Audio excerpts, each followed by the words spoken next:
अस्सलाम वालेकुम नाजरीन, हमज़ा's किचन में खुश आमदीद। मैं हूं आपका शेफ़ हमज़ा शौकत, हाजिर हूँ एक और नई वीडियो के साथ और एक नई रेसिपी के साथ। तो गाइज़, आप लोग बाज़ार से जाकर कंडेंस मिल्क लेते हैं, तो मैं सोचा क्यों ना आप लोगों को घर पे ही बनाना सिखा दिया जाए। और ये कंडेंस मिल्क बहुत ही आसान तरीके से बनेगा, बिल्कुल 2 इंग्रेडिएंट्स के साथ। तो चलिए स्टार्ट करते हैं आज की रेसिपी।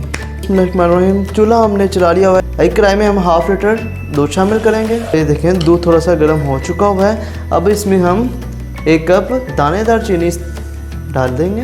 मैं आप लोगों को शॉर्ट करके दिखा रहा हूँ, इसमें टाइम तो लगता है इस प्रोसीजर में। इसमें ये होता है कि आपको तेज़ फ्लेम पे करके चम्मच हिलाते रहना होता है और इसे पकने देना होता है। तो जी ये देखें, 5 मिनट बाद इसमें ये देखें बबल्स बनने शुरू हो गए हुए हैं और ये बॉयल होना शुरू हो गया हुआ है। और इसकी ये देखें कलर भी चेंज हो चुका हुआ है।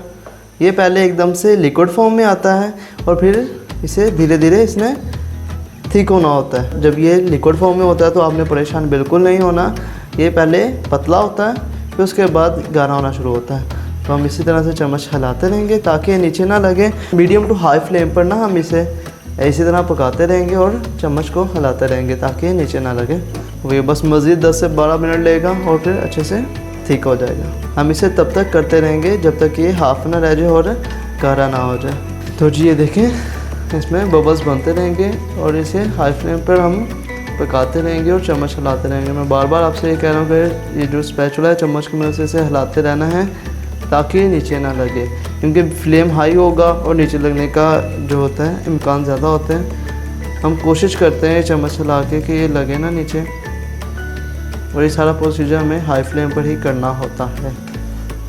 ये देखें, बस कुछ टाइम और लेगा और ये गाढ़ा होना स्टार्ट हो जाएगा, थिक होना शुरू हो जाएगा। फिर हम इसे निकाल लेंगे किसी बर्तन में। इस प्रोसीजर में तकरीबन 15 से 20 मिनट लगते हैं। आप हाई फ्लेम पर इसे 15 से 20 मिनट के लिए आपको चम्मच हिलाना होगा। तो दोस्तों ये देखें, इस पॉइंट पे आके हम ये देखें इतना थिक हम इसे चूल्हे पे कर लेंगे और बाकी थिक जो है ये ठंडा होने के बाद हो जाएगी। तो अब इसे हम किसी ये देखें बाउल में निकाल देंगे।